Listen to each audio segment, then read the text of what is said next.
Pessoal, bom dia. Eu sou o professor Ricardo Salstrager e essa é a primeira aula da disciplina Memória e Diferença do ano de 2020. Disciplina essa ofertada enquanto uma disciplina optativa do programa de pós-graduação em Memória Social da Unirio, programa do qual eu faço parte. Dentro desse programa, há 4 linhas de pesquisa, e a linha da qual eu faço parte se chama Memória, Subjetividade e Criação. E essa é a disciplina conhecida como a disciplina da linha, a disciplina oferecida aos nossos mestrandos e doutorandos e também aos ouvintes que desejam assistir à aula. Tá? Já faz alguns anos que eu ministro essa disciplina. Esse ano as coisas estão um pouco diferentes por conta da pandemia, uma situação um pouco peculiar, a gente está tendo que se acostumar a dar aula através dessas ferramentas, né? Mas está sendo gostoso, a gente está aprendendo coisas diferentes e as aulas podem ser gravadas e o conhecimento transmitido com maior facilidade, né? Há muitas mais pessoas que vão poder saber do que se passa numa universidade pública do que se as aulas fossem realmente dadas de modo presencial. Existe essa vantagem, tá? Vão ser, acredito que 8 ou 9 aulas, depois eu passo o cronograma direitinho para vocês. Aulas ministradas por mim ou por algum dos meus convidados, uma exposição de meia hora, 40 minutos no máximo, e depois a gente vai abrir para discussão com os alunos que estão aqui presentes. Só que só vai ser gravada a parte expositiva do professor e do convidado. Isso vai ser divulgado, né, através das plataformas, e a gente espera que seja um curso bacana. Qual é a proposta geral do curso? A proposta geral do curso é tentar, de certa maneira, problematizar, questionar um conceito muito corrente, muito caro ao pensamento ocidental e talvez mesmo estruturante do pensamento ocidental, que é o conceito de identidade. A gente vai ver como esse conceito foi adquirindo importância ao longo dos séculos, para a gente tentar, de certa maneira, a partir de alguns apontamentos que surgiram da psicanálise e da filosofia contemporânea, a gente tentar, de certo modo, problematizar esse conceito e tentar vislumbrar tudo que ele acaba escondendo. O que o conceito de identidade acaba escondendo? Toda a dimensão das diferenças, certo?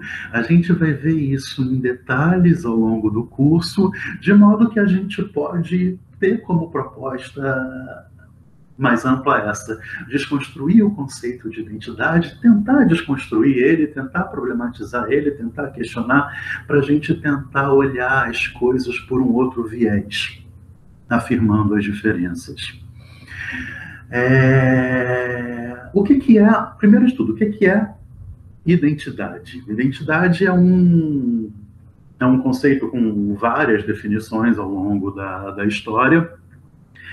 Aquela que mais me satisfaz é a conceituação da identidade como sendo um modo através do qual um sujeito se representa, ou então um modo através do qual um grupo se representa. O modo através do qual, a maneira através da qual um sujeito se imagina. A maneira pela qual um grupo se imagina, certo? Essa definição é um pouco freudiana, é um pouco a definição que o Freud traz a respeito do eu. o modo como um sujeito se representa. No caso do grupo, o modo como um grupo se representa. Eu sou Ricardo, eu sou professor, eu sou psicanalista, eu sou branquinho, eu tenho olhos claros, eu tenho barba, eu sou careca. Tudo isso constitui esse meu domínio identitário, no caso de um sujeito.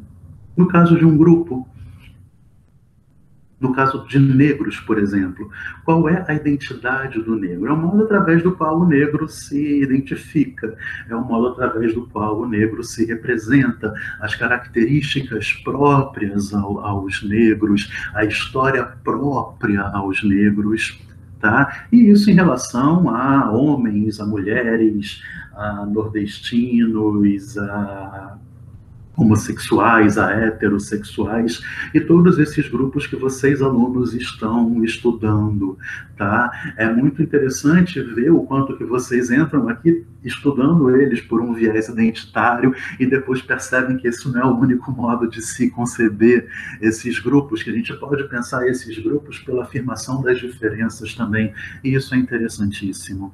Tá? Então, uma identidade é isso, é o modo como eu me represento, é o modo como um grupo se representa. Daí a gente acaba considerando algumas peculiaridades. Primeira, a identidade corresponde a uma essência.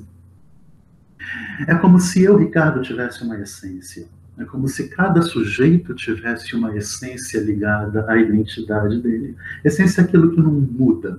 Tá? É aquilo que está por trás de tudo que a gente vive, mais ou menos. É como se, no caso dos grupos, o negro tivesse uma essência, os homossexuais tivessem uma essência, os brancos tivessem uma essência, os nordestinos tivessem uma essência. Tá? A identidade ela é um conceito muito ligado a essa dimensão essencialista. E a pergunta que a gente faz, tentando problematizar ela, é: será que é uma essência? Será que eu tenho uma essência? Será que os mais diversos grupos sociais possuem uma essência? Ou será que essa essência é da ordem de uma ilusão? Tá? Essa é uma das perguntas que a gente vai fazer. Segunda dimensão ligada, segunda característica ligada a essa dimensão identitária, é como se houvesse uma identidade pretensamente verdadeira. É como se através da minha identidade, eu, sujeito, fosse encontrar a verdade em mim.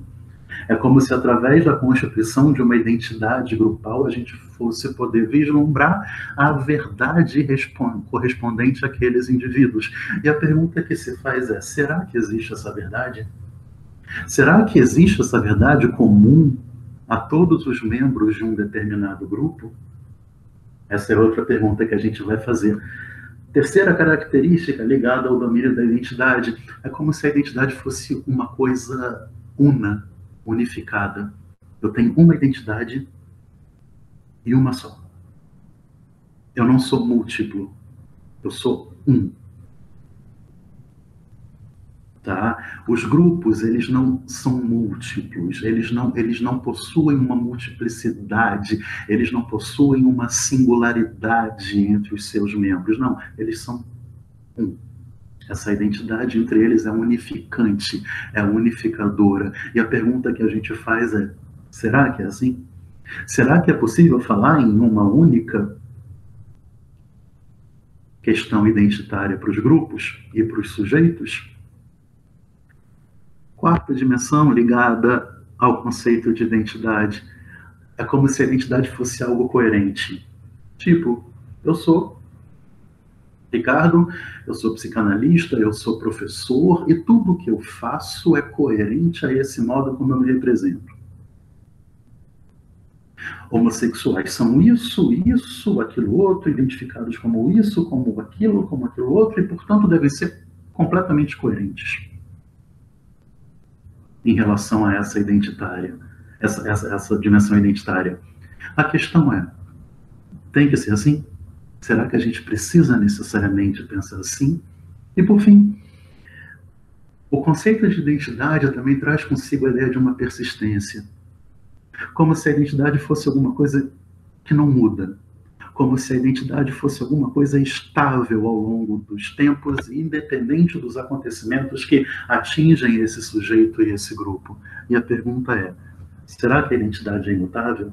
Será que a identidade é permanente? Será que a identidade não muda? Tá? Como é que ficariam os grupos sociais, como é que ficariam os sujeitos se, para além da dimensão identitária, a gente, através dessas cinco considerações, acabasse analisando eles, ou nós, sujeitos, pelo viés da diferença?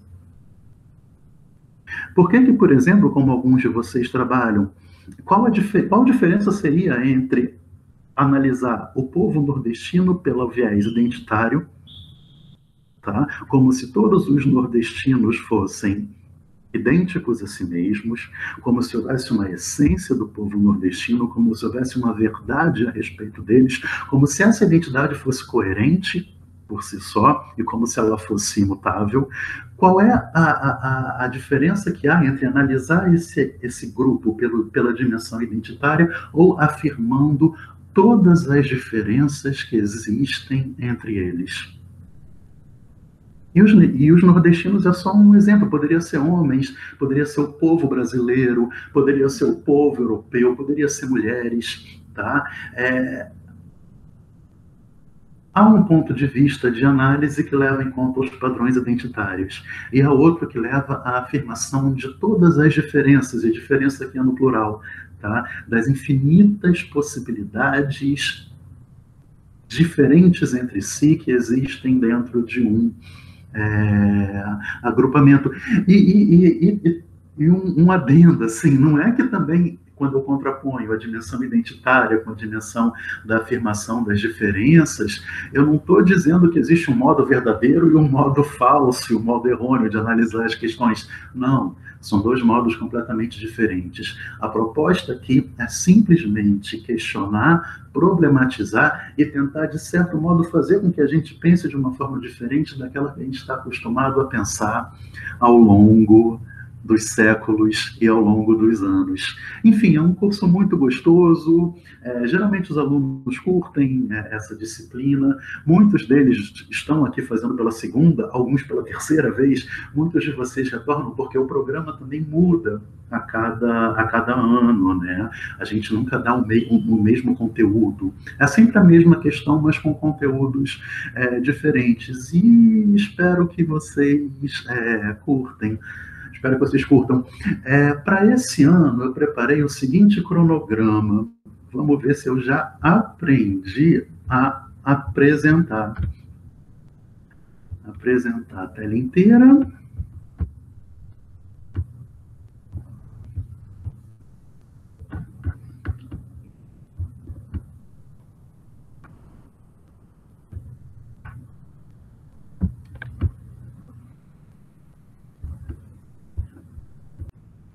Bom, o curso se chama Memória e Diferença, né? Um curso coordenado por mim, professor Ricardo Salstrager. Hoje, dia 18, a gente está tendo essa apresentação breve, tá? Depois eu vou ouvir os alunos. Dia 25/8, a gente vai ter a presença do professor Alterives Maciel. Alterives é um grande colega, um grande amigo, professor de filosofia, professor da PUC do Rio, e também da pós em psicanálise da Veiga de Almeida. O Alterives vai falar um pouco sobre a questão da afirmação das diferenças. Vai ser uma aula mais baseada na filosofia. Alterives vai tentar mostrar como, a partir do pensamento platônico, a partir de Platão, a gente foi acostumado a olhar as coisas pelo viés identitário e como se cegando para a dimensão das diferenças que o viés identitário tenta encobrir. Ele vai fazer um percurso breve, filosófico, de 30 a 40 minutos, vai ser um desafio, né? E até chegar em Nietzsche, Freud e na filosofia contemporânea, que é quando o pensamento platônico começa a ser radicalmente desconstruído.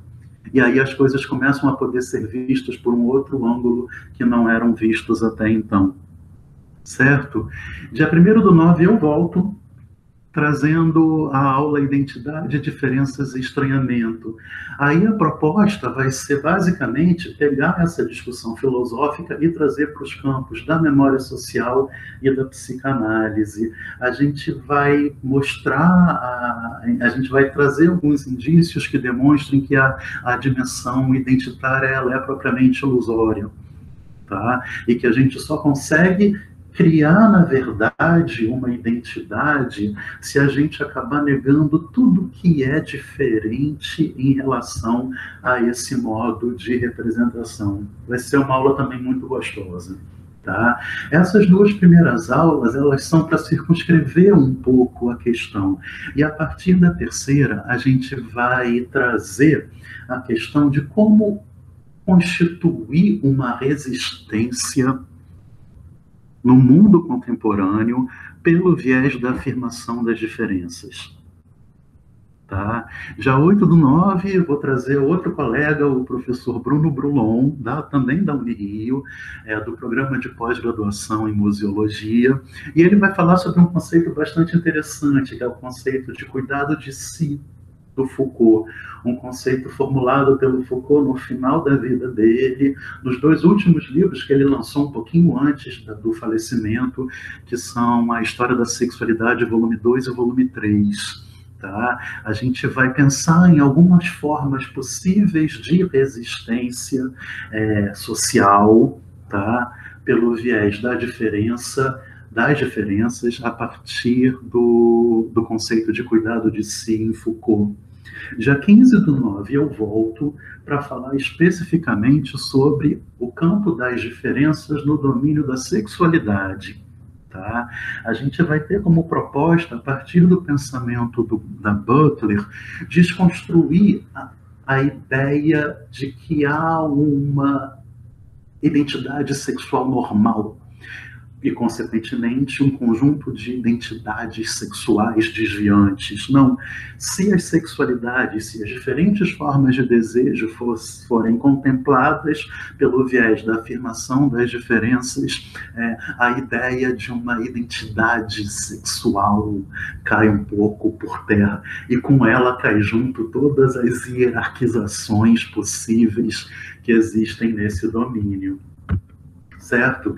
Dia 22, vou trazer o professor Francisco Farias, professor do programa de pós-graduação em Memória Social, da nossa linha de pesquisa, que está sempre com a gente vai continuar em Butler e vai tratar da questão da violência, da precariedade e da vulnerabilidade. A questão é trazer à tona a dimensão de precariedade que há no pensamento da Butler. A Butler concebe processos de subjetivação extremamente precários, e alguns, claro, muito mais precários do que outros, mas todos num certo nível bastante precários. E a questão que se está em jogo é a da constituição de redes, da constituição de agrupamentos de sujeitos ou de processos de subjetivação precários. Tá? É um ponto de vista maravilhoso da Butler. Dia 29/9, vou trazer a Jo Gondar, também nossa professora do programa de pós-graduação em Memória Social daqui da Unirio, da nossa linha, uma das professoras mais antigas, inclusive, do nosso programa. Tá? Uma das idealizadoras, inclusive, das nossas linhas de pesquisa, e ela, com base no pensamento do Bembe, vai trazer a questão do racismo e das diferenças. A gente vai trabalhar conceitos como o conceito de necropolítica, tá? Tudo isso também visando uma certa problematização da dimensão identitária. A última aula, eu volto para falar sobre trauma e criação. Dentro de uma sociedade como a nossa, completamente traumatizante, no sentido de muitas informações, de muita massificação, onde a gente parece que é todo mundo meio que uniforme. Como é possível, em meio disso tudo, se afirmar enquanto diferente? se afirmar em relação às nossas próprias diferenças, se singularizar e, com isso, criar alguma coisa dentro dos turbilhão de informações que a gente vem recebendo. E por fim, dia 13/10, essa aula não vai ser gravada, eu vou conversar com vocês sobre os trabalhos que vocês vão ter que apresentar no final do curso, tá?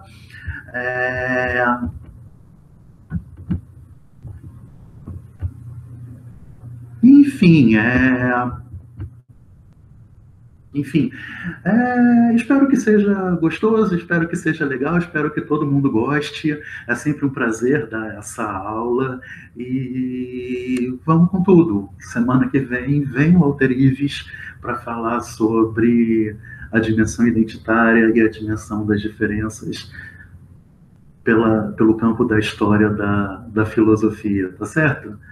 Até lá, pessoal. Obrigado.